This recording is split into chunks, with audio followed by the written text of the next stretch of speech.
Quando estamos em uma galáxia, o universo brilha com uma luz radiante e exuberante. Por toda parte ao nosso redor, estrelas brilham, competindo entre si, cada uma mais luminosa que a outra. E todas existem devido à mesma base da física nuclear. Elas fundem hidrogênio ou outras substâncias para criar elementos mais pesados. Disso não surgem apenas materiais mais pesados, mas também a energia que faz uma estrela brilhar. E quando em noites claras, uma infinidade de estrelas cintilantes se revela a olho nu no firmamento, estamos vendo uma enorme quantidade de reatores de fusão naturais que produzem a cada segundo pelo menos tanta energia quanto a humanidade consome em 1 ou 2 anos. Mas esses corpos celestes no céu da Terra são apenas uma pequena fração da nossa galáxia natal, a Via Láctea. Além do que nossos olhos podem perceber, esconde-se uma paisagem cósmica verdadeiramente de tirar o fôlego. Incontáveis galáxias brilham com trilhões de estrelas competindo entre si. Uma beleza sem igual. Por mais surpreendente que pareça, nosso universo nem sempre foi inundado por esse mar de luz. Muito pelo contrário, ele passou por uma longa fase de escuridão e tristeza antes que as primeiras estrelas surgissem na paisagem cósmica. Descobertas recentes da cosmologia indicam que essa era das trevas durou quase 1 bilhão de anos, um período de tempo simplesmente inimaginável. Só então, as primeiras estrelas começaram a brilhar e as galáxias a se formar, uma mudança fundamental que mudaria para sempre a face do cosmos. Mas como foi possível que, a partir da escuridão inicial dessa era das trevas, surgisse um universo tão brilhante e cheio de facetas? Astrônomos e astrofísicos estudam essa questão há décadas. Com a ajuda de simulações sofisticadas em computador, os pesquisadores conseguiram modelar a formação das primeiras estrelas. A partir das pequenas flutuações de densidade do Big Bang, esses modelos traçam um quadro fascinante da história cósmica inicial. E ao mesmo tempo, dou as boas-vindas a vocês não apenas à Era das Trevas do Universo, mas também a uma série totalmente nova, na qual, em mais de 30 vídeos, abordaremos aquelas entidades cósmicas que não apenas garantem que todos os planetas do Sistema Solar recebam luz, mas também iluminam a escuridão em todo o cosmos.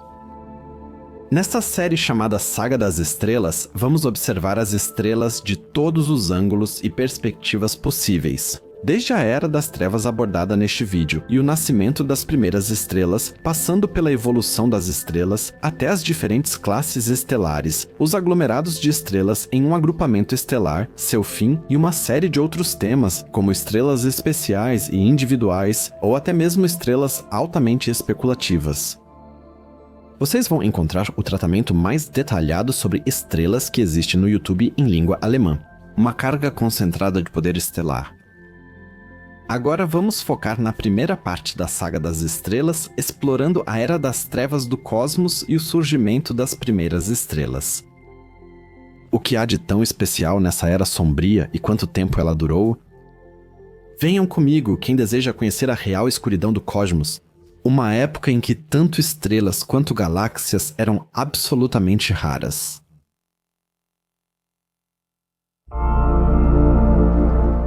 As Eras Sombrias do Cosmos, uma era que está envolta em mistérios nos anais da história cósmica.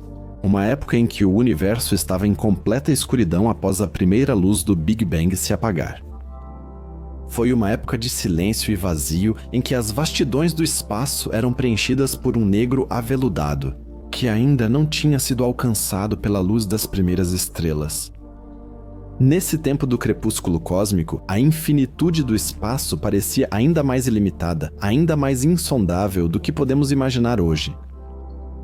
Um olhar para o céu noturno dessa época teria nos revelado a escuridão de um abismo sem fundo, sem qualquer fonte de luz que nossos olhos pudessem captar. Nenhum brilho de galáxias distantes, nenhum cintilar de nebulosas galácticas ou mesmo do nosso Sol, apenas a pura e autêntica escuridão de um universo virgem que ainda aguardava ser iluminado pelas primeiras faíscas da vida. Foi uma época de possibilidades, em que os blocos fundamentais do cosmos estavam prontos para se moldar sob a pressão da mão invisível da gravidade, nas estruturas que iriam marcar para sempre o rosto do universo. Mas até que esse momento chegasse, a criação permanecia em sono profundo, envolta nas sombras da noite cósmica. Nessa época de escuridão, o universo era um reino de hidrogênio neutro, um oceano frio e interminável de gás que ondulava pelas vastidões do espaço. Após a recombinação cósmica, quando o jovem universo esfriou e permitiu a união de elétrons e prótons, formaram-se os primeiros átomos, tornando essa matéria neutra o principal bloco do cosmos. Nenhuma estrela iluminava as nuvens de hidrogênio, nenhum fóton de alta energia atravessava as névoas de gás e poeira. Em vez disso, o hidrogênio existia em um estado de repouso, uma testemunha silenciosa da evolução cósmica, esperando ser agitada e ionizada pelas tempestades de energia das primeiras estrelas.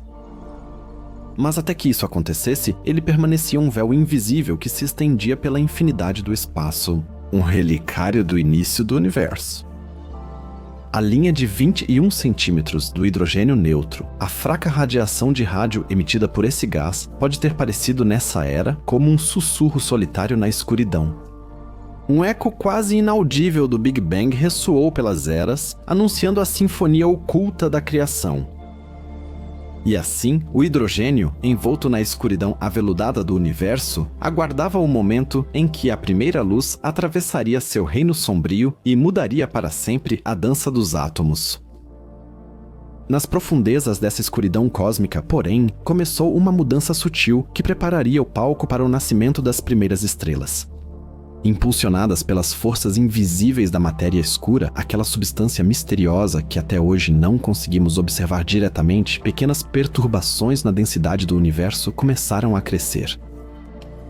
Como uma semente cósmica, essas flutuações germinaram na escuridão, alimentando-se da gravidade e lançando raízes delicadas no solo escuro do universo. Lentamente, ao longo de períodos de tempo inimagináveis, essas diferenças de densidade cresceram e se transformaram em estruturas gigantescas, em uma imensa rede de filamentos e nós que se estendia como um espectro fantasmagórico pelas vastidões do espaço. Nas malhas dessa rede cósmica, a matéria foi se acumulando partícula por partícula, até que imensas nuvens de gás e poeira se formaram, os berçários das primeiras estrelas, ou seja, as protogaláxias. Essas nuvens ainda repousavam na escuridão, mas algo começou a se agitar em seu interior. Uma agitação quase imperceptível, um sussurro de movimento e mudança. Lentamente, infinitamente devagar, as primeiras estrelas começaram a se erguer do ventre escuro do universo, prontas para abrir caminho para a luz como pioneiras cósmicas e, por fim, a Era da Escuridão. Nesse tempo de crepúsculo, quando as primeiras estrelas ainda não haviam recebido o rosto da criação, lançar um olhar para as profundezas deve ter sido uma experiência avassaladora. Vamos imaginar um observador solitário vagando pela escuridão do jovem cosmos, uma presença hipotética que poderia testemunhar as maravilhas dessa era. Para esse viajante ou observador cósmico, o céu noturno teria sido uma visão de beleza estonteante e, ao mesmo tempo, de um vazio sublime. Nenhuma estrela brilhava, nenhuma luz rompia as sombras do infinito. Em vez disso, o olhar do nosso observador teria se deparado com uma vastidão sem limites, um mar de escuridão que se estendia até o horizonte e além. Mas, ao olhar mais de perto, uma imagem mais sutil teria se revelado para ele. O céu escuro teria sido atravessado por um leve brilho, um fulgor quase imperceptível que vinha das profundezas do universo. Esse brilho suave seria a radiação cósmica de fundo, resquício do Big Bang, ecoando como último vestígio da criação pelo espaço. Uma testemunha silenciosa do nascimento do universo que teria sussurrado ao nosso observador que, mesmo nessa escuridão profunda, existe uma centelha de luz. Prometia maravilhas que ainda viriam. Apesar do aparente vazio, esse cosmos escuro estaria longe de ser sem vida. Escondidas nas profundezas, nas sombras, energias poderosas percorriam seus caminhos. As correntes invisíveis de matéria escura cruzavam o universo como um esqueleto fantasmagórico. Sem serem vistas ou sentidas, essas substâncias enigmáticas teceram seus fios, guiando e moldando a matéria, até que as primeiras estruturas emergissem da escuridão. Como sementes cósmicas, essas flutuações densas, que formavam justamente a rede filamentar do cosmos, teriam repousado na escuridão, alimentadas pela gravidade, até crescerem e se tornarem imensas nuvens de gás e poeira. Os berços das primeiras estrelas ou das primeiras galáxias. Para o nosso observador, essas nuvens seriam pouco mais do que formas vagas na escuridão, figuras sombrias que só se destacariam como sutis densificações na negritude onipresente. Mas analisando de perto e com visão multiespectroscópica, o observador talvez percebesse um sutil movimento nas nebulosas. Uma pulsação quase imperceptível, um sopro de vida e mudança. Nos corações dessas nuvens cósmicas, profundamente ocultos de olhares curiosos, a dança da criação já teria começado a dar seus primeiros passos.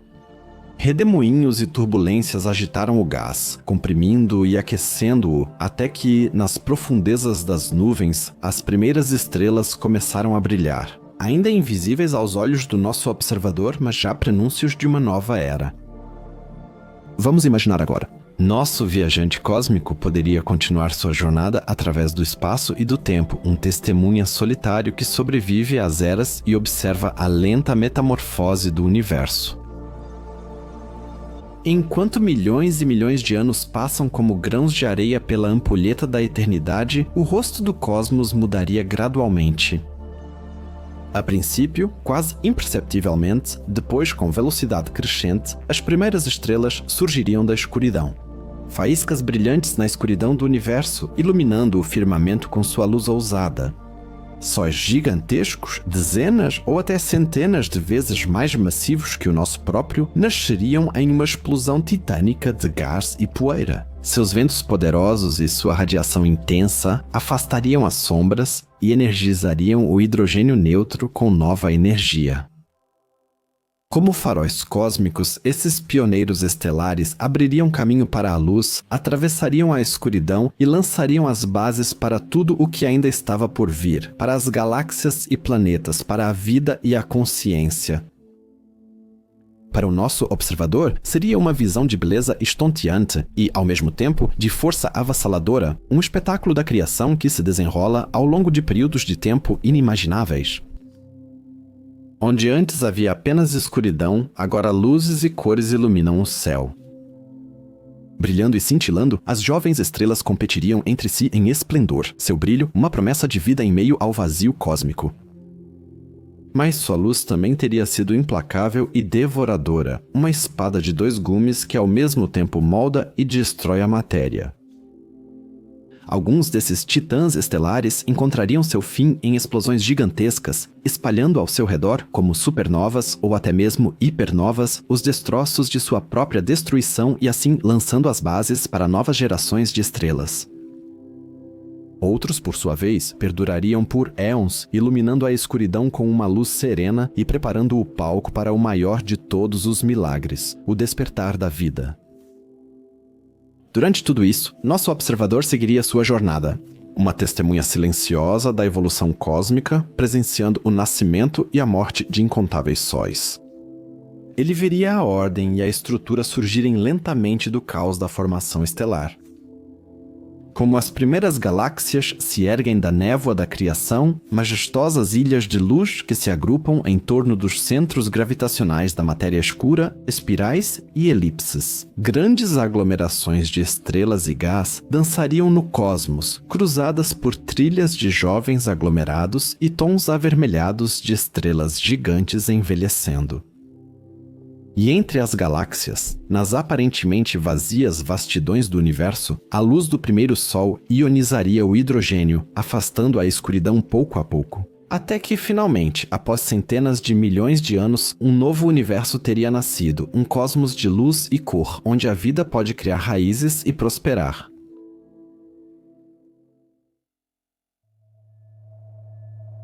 As eras das trevas não eram apenas escuras, elas também eram, como ouvimos, um reino de hidrogênio neutro. O que parece chato e monótono à primeira vista é, na verdade, fundamental para formar estruturas no cosmos e apresenta desafios. Lançar um olhar para essa época, para uma era do cosmos. que por mais distante que esteja de nós no tempo, ainda assim revela seus segredos se investigarmos com intensidade suficiente. Durante as Eras Escuras, o universo era composto principalmente disso. Era escuro. Isso não é novidade agora. A maioria dos fótons foi absorvida pelo hidrogênio neutro e não existiam fontes de luz visível. Como já mencionamos, a chamada linha de 21 centímetros do hidrogênio, que surge da transição do spin do elétron no átomo de hidrogênio, oferece um método único para atravessar essa escuridão. Ela permitiu obter informações valiosas sobre a distribuição e as propriedades físicas desse universo de hidrogênio. Para entender melhor as emissões de 21 centímetros do hidrogênio neutro, vamos analisar os conceitos de temperatura de spin, temperatura cinética e temperatura de radiação. A temperatura de spin indica a proporção entre populações de átomos de hidrogênio em diferentes estados de spin. Em um átomo de hidrogênio, o elétron e o próton podem alinhar seus spins de forma paralela ou antiparalela. Quando os spins estão alinhados paralelamente, o átomo está em um estado de energia mais alto, enquanto um alinhamento antiparalelo representa o estado de energia mais baixo.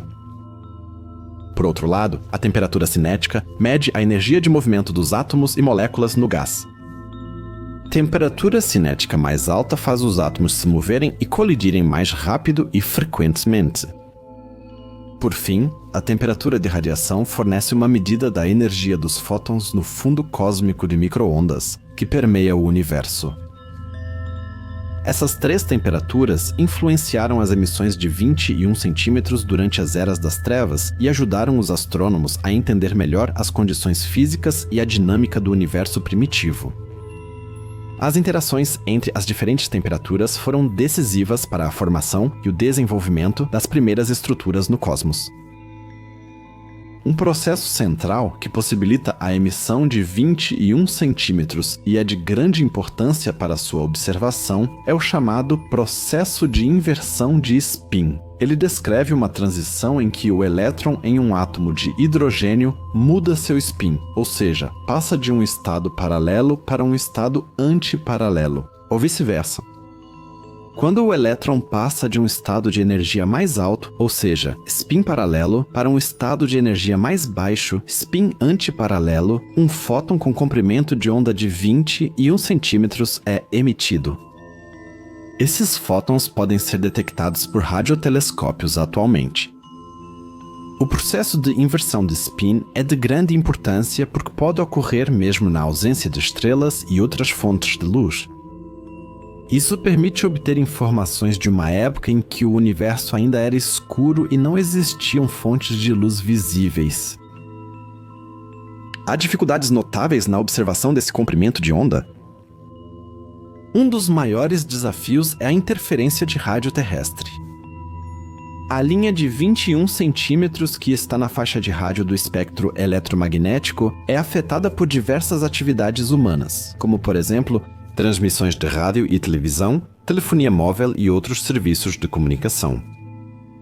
Essas interferências podem cobrir sinais fracos do espaço e dificultar o isolamento das emissões de 21 centímetros. Também existe um ruído galáctico não tecnológico que é gerado pela nossa própria Via Láctea. Essa radiação de fundo costuma ser muito mais intensa que o sinal buscado pelos astrônomos e deve ser filtrada com cuidado para obter os dados desejados. Para enfrentar e superar esses desafios, vários grandes projetos foram criados, incluindo o Meteora Wide Field Array, ou Meteora Wide Field Array, e o Square Kilometre Array, Square Kilometre Array. O Meteora Wide Field Array, que foi construído no oeste da Austrália, é composto por 8.000 antenas espalhadas por uma área de 1,5 km². Essa disposição permite captar sinais fracos do universo primitivo com alta precisão. As antenas são projetadas para detectar e analisar as emissões de 21 centímetros, coletando e processando sinais de diferentes direções e distâncias. O Square Kilometre Array. O Square Kilometre Array, que está sendo construído na África do Sul e na Austrália, é ainda mais ambicioso e deve cobrir uma área total de 2 km², Ele será o radiotelescópio mais sensível do mundo e poderá medir as emissões de 21 centímetros com uma precisão sem precedentes. O Square Kilometer Array será composto por milhares de antenas distribuídas por grandes distâncias, processando os sinais coletivamente. Mas não queremos deixar de mencionar outro programa aqui. O Low Frequency Array, ou Low Frequency Array, é uma rede de radiotelescópios na Europa. O Low Frequency Array também é composto por milhares de antenas distribuídas por vários países e trabalham juntos para detectar sinais extremamente fracos do universo primitivo. Juntos, os telescópios são capazes de alcançar alta sensibilidade e resolução, que são necessárias para mapear as emissões de 21 centímetros. Outro projeto promissor é o Telescópio de Estruturas Primitivas, ou Telescópio de Estruturas Primitivas na China. O Telescópio de Estruturas Primitivas busca captar grandes estruturas no universo primitivo e estudar a formação de galáxias e outras estruturas cósmicas. Esses projetos fazem parte de uma rede global de observatórios que trabalham juntos para enfrentar os desafios da observação de 21 centímetros e obter novos conhecimentos sobre as eras escuras do universo. Combinando os dados desses diferentes projetos, os cientistas podem criar uma imagem mais abrangente e detalhada do universo primitivo. Essas colaborações globais são de importância fundamental para superar os desafios técnicos e científicos e desvendar os mistérios do passado cósmico. Mas quais são as vantagens para os astrônomos ao observarem justamente esse comprimento de onda tão específico? Os cientistas não têm com a radiação cósmica de fundo, um ruído que permeia todo o universo nas microondas. Uma radiação foi descoberta, detectável em qualquer lugar, permitindo criar mapas do universo 380 mil anos após o Big Bang. Uma vantagem fundamental do mapeamento de 21 centímetros sobre o da radiação cósmica de fundo é permitir criar um mapa 3D do universo primitivo. A radiação cósmica de fundo nos fornece apenas um mapeamento bidimensional, então não conseguimos identificar estruturas maiores e suas dimensões aqui. Além disso, a radiação cósmica de fundo se limita a um momento muito específico. A recombinação, quando o universo ficou transparente à radiação, ocorreu cerca de 380 mil anos após o Big Bang. Em contraste, a emissão de 21 centímetros oferece um mapeamento resolvido no tempo. Isso significa que podemos acompanhar a evolução do universo ao longo de diferentes épocas. Esse mapeamento tridimensional nos ajuda a entender a estrutura do cosmos em diferentes estágios de desenvolvimento e a observar os processos que levaram à formação de galáxias e outras estruturas cósmicas. Ela oferece uma visão mais ampla e dinâmica da história cósmica, ajudando a preencher lacunas sobre as fases iniciais do universo. Ao mapearmos a emissão de 21 centímetros em diferentes períodos de tempo, podemos acompanhar a evolução do universo quase como em um lapso de tempo e entender melhor as interações complexas entre matéria e radiação. Esse tipo de mapeamento representa um avanço significativo em relação a métodos anteriores, como a radiação cósmica de fundo em microondas, especialmente em comparação com o fundo cósmico de microondas. Com o mapeamento de 21 centímetros, podemos acompanhar em detalhes o desenvolvimento das flutuações de densidade e a formação das galáxias. As flutuações de densidade são pequenas variações na densidade da matéria do universo que ao longo do tempo foram amplificadas pela gravidade e, por fim, levaram à formação das galáxias. No fundo cósmico de microondas, essas já são visíveis como pequenas bolhas com maior ou menor concentração de matéria. Com esse mapeamento, podemos observar essas flutuações em seus estágios iniciais e ver como elas se desenvolvem em estruturas maiores. Isso nos dá insights sobre os processos físicos que controlam a formação das galáxias e nos permite verificar e refinar as teorias sobre a origem e evolução do universo. Ao analisar essas emissões, mapeamos a distribuição do hidrogênio neutro e a formação de galáxias com um detalhe inédito. Essas observações detalhadas nos ajudam a entender os mecanismos fundamentais da formação de estruturas cósmicas e a melhorar e refinar os modelos de evolução das galáxias. Também ouvimos que as primeiras estrelas eram verdadeiros gigantes que influenciavam seu entorno por muitos anos-luz ao redor. Essas influências são claramente vistas na linha de 21 centímetros. Estrelas de grande massa que emitem grandes quantidades de radiação ultravioleta ionizam o gás hidrogênio ao redor e criam enormes bolhas de material ionizado. Essas bolhas podem ser identificadas e estudadas através do mapeamento em 21 centímetros. Mas não se trata apenas de estrelas gigantes, e sim também de buracos negros supermassivos, que provavelmente se formaram nas eras escuras. Eles produzem principalmente radiação de raios X, que penetra mais fundo no gás ao redor e causa uma reionização mais difusa.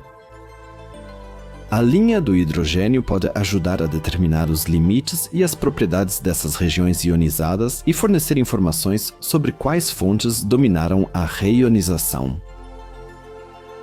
As bolhas ionizadas criadas por estrelas massivas tendem a ter limites mais definidos, pois a radiação ultravioleta consegue penetrar menos profundamente no gás. Ao contrário, buracos negros, por sua radiação de raio-X, criam regiões ionizadas difusas e amplas com bordas menos definidas. Com a análise do mapeamento de 21 centímetros, cientistas identificam diferenças e avaliam o papel de estrelas massivas e buracos negros supermassivos nas fases iniciais da reionização.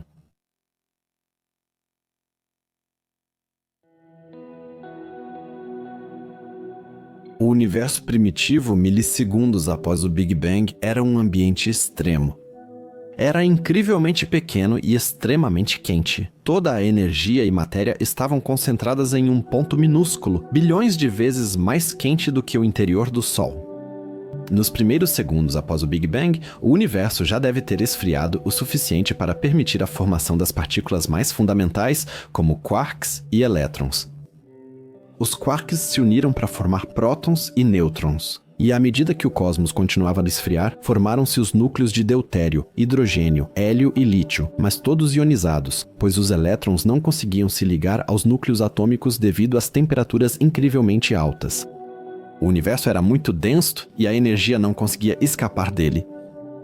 Ela ricocheteava nos elétrons livres, tentando achar saída dessa sopa primordial, mas não conseguia. Após 380 mil anos, o universo esfriou e os íons capturaram elétrons, formando átomos neutros. Chamamos esse processo de recombinação, embora tenha sido a primeira vez neste universo que esse processo aconteceu. O resultado desse processo foi a completa escuridão. A matéria ainda não havia se agrupado, e isso ainda levaria pelo menos 235 milhões de anos até que estrelas e galáxias se formassem. AGM, o chamado período negro cósmico, começou.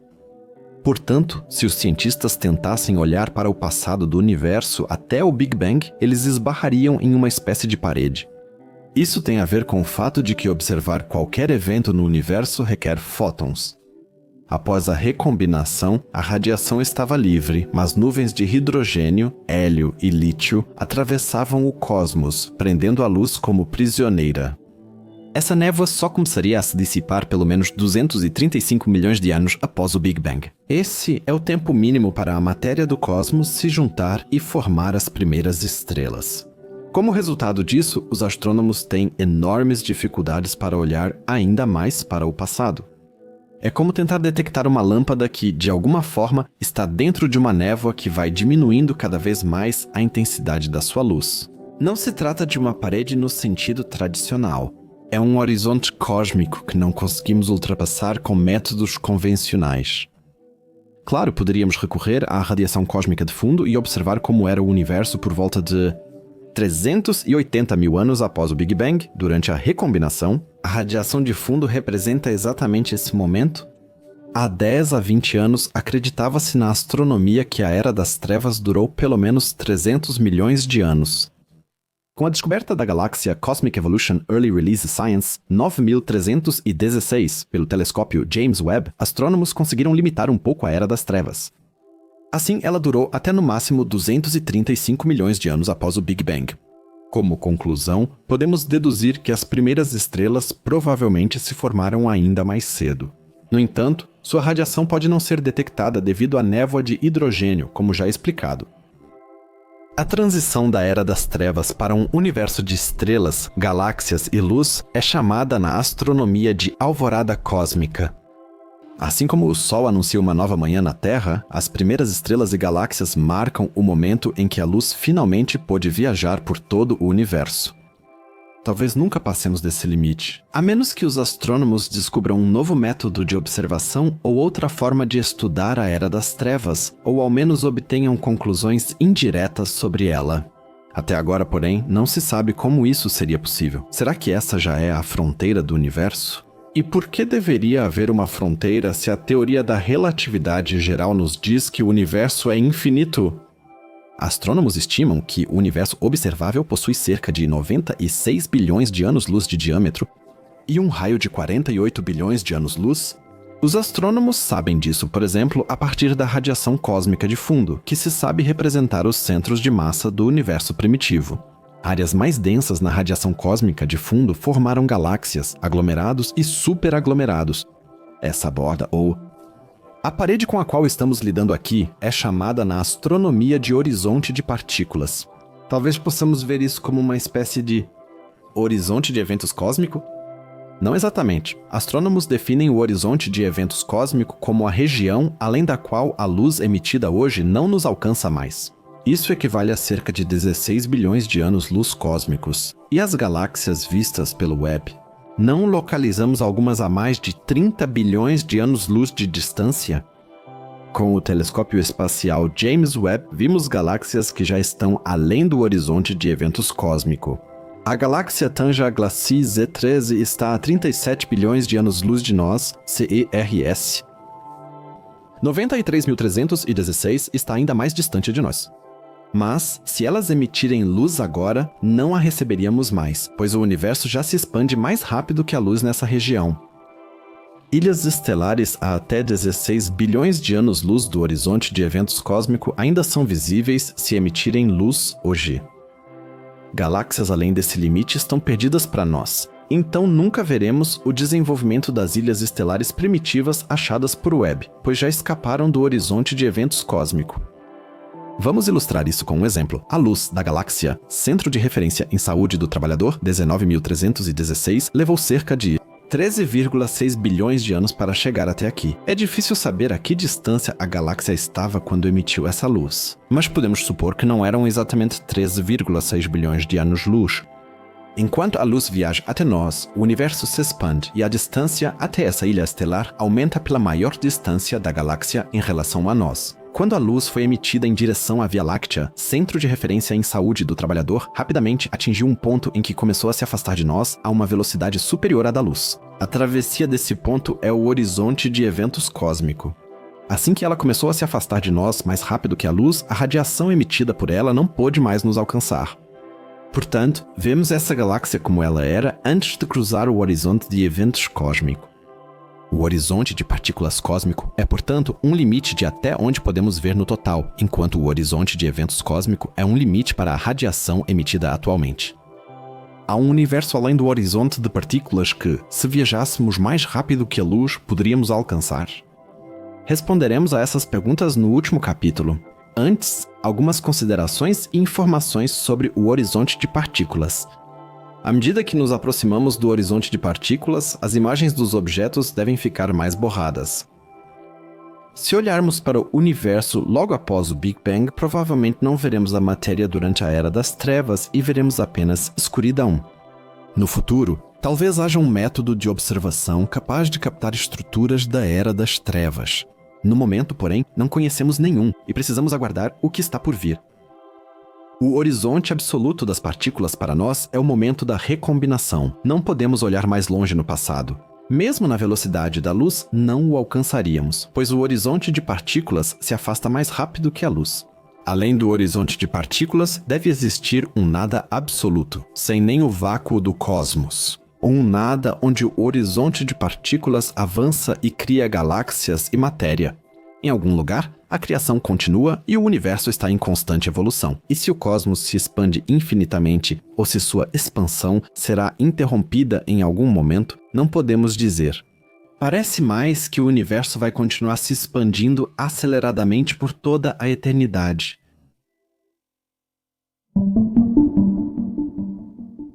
A pesquisa sobre as primeiras estrelas e a renascença cósmica iniciada por elas avançou enormemente nos últimos anos. Modelos computacionais sugerem que esses pioneiros estelares eram verdadeiros gigantes com entre 100 e 1000 massas solares que iluminaram o universo escuro pela primeira vez. Devido às altas temperaturas superficiais, que chegam a 100.000 graus Celsius, ionizavam o gás neutro ao seu redor e, assim, provocavam uma mudança fundamental nas estruturas cósmicas. Ao mesmo tempo, as primeiras estrelas produziam e distribuíam elementos pesados, que eram de importância crucial para a formação posterior de estrelas e planetas. O colapso de certas estrelas massivas provavelmente originou buracos negros supermassivos, que forneceram energia e radiação aos quasares. Assim, essas estrelas primitivas criaram as condições para o desenvolvimento do universo atual, caracterizado por galáxias e estruturas complexas. No próximo episódio da Saga das Estrelas, quero dar uma olhada na primeira geração de estrelas, os chamados Hyperstars ou estrelas da população 3, com massas que podiam chegar a até 1000 sóis e luminosidades absurdamente altas. Esses titãs cósmicos ofuscaram tudo o que o universo viria a produzir depois. Já falamos sobre essas estrelas neste episódio, mas tivemos um foco bastante superficial nelas. Aparentemente, sua vida útil era extremamente curta. Após alguns milhões ou até centenas de milhares de anos, elas consumiam seu combustível e explodiam como supernovas ou hipernovas, espalhando os elementos mais pesados formados em seu interior. Esse material interestelar formou a base para gerações posteriores de estrelas e, por fim, para o surgimento de planetas terrestres como a nossa Terra. Saiba mais sobre esses objetos celestes no início da evolução estelar no próximo episódio.